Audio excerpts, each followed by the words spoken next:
All right, now to a love story and a story of loss and determination. Andrea Chamblee's husband, John McNamara, was one of the Capital Gazette journalists whose life was cut short when shot and killed by a gunman last year. John McNamara was a sports writer, and he had been working on a book called The Capital of Basketball. It was his passion project, which he worked on for 13 years. Well, after his death, Andrea, McNamara's wife, set out on a mission to keep his memory alive, which meant finishing and publishing that book, all 300 pages of it.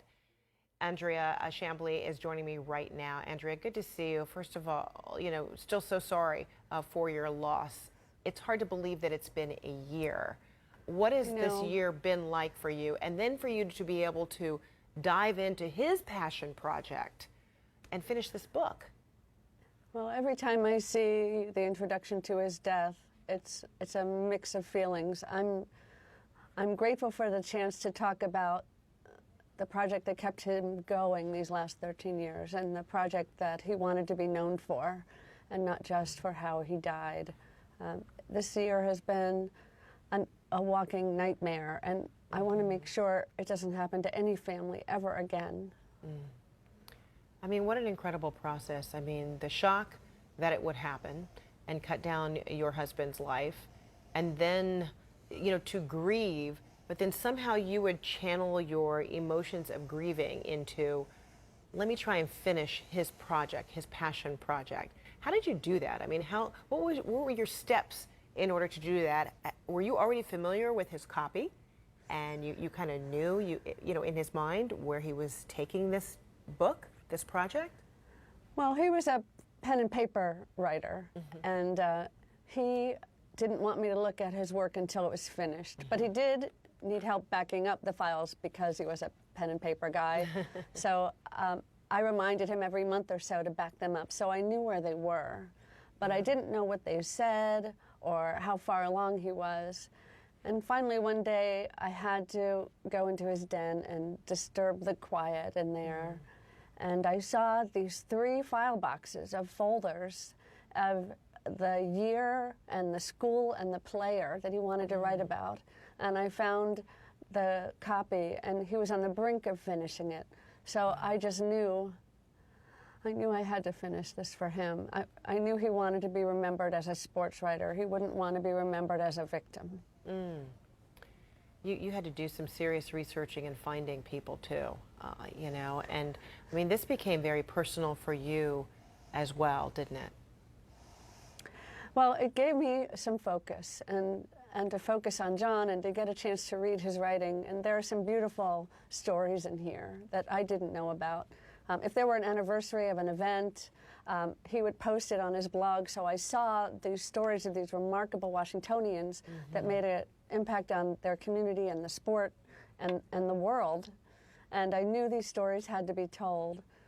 But you're right, I came across a file of about 150 photographs, and they had no captions. Wow. Because John knew which game it was and which player it was and how many points the player scored in that game and whether he had any blocks. And one of my favorite photos is the first team from Howard University. Wow. That's my alma mater. Yeah, and I didn't know who they were. And you can see these formidable athletes from before there were personal trainers or nutrition, fitness, diets, and they're just formidable, wonderful athletes and citizens, and I wanted to tell their stories. That's incredible. I mean, this commitment to really talk about Washingtonians and their contribution, to sport, to basketball, and among the people that he wanted to profile was this E.B. Henderson, right, who is being credited as really bringing basketball to Washington in 1907? Yes. People talk about Dr. Naismith inventing the game up in Springfield, Massachusetts. But what they don't know is he invented a game with no dribbling and 9 players. And E.B. Henderson wanted to stay in shape during the winter months. And he went up there to visit and analyze the game about the same time that a circus performer went up there for the same reason. And between the two of them, they decided the game needed to have dribbling and it needed to have fewer players on the court to give everybody a chance to exercise. So people talk about how basketball was born in Springfield, Massachusetts, but it was really raised in Washington, D.C. Wow. And Henderson went beyond this to struggle with the segregation in the games.